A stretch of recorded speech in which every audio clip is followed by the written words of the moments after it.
today's video, I'm going to share with you how to you actually find out the song name of a song you heard or music that you heard.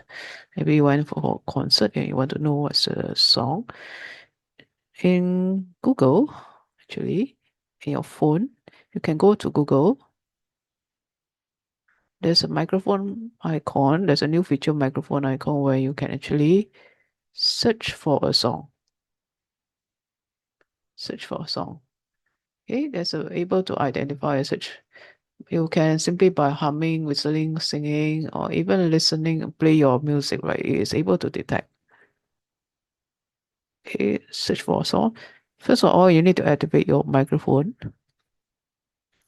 And then click on search for a song. And then you play a song. Let me play one song. Is try to listen now.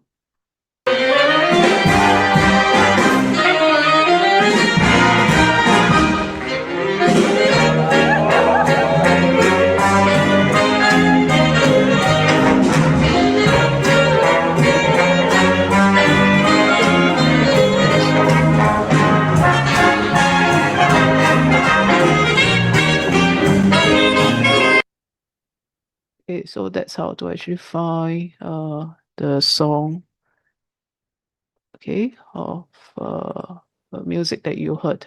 Okay, yeah, sometimes it take a while to find it, and basically that's it. It's a way to you to actually find a song that you heard, the music or performance, and you get to know what's a music name. If you like this video, please click the like button and subscribe to my channel. Thanks for watching. Goodbye.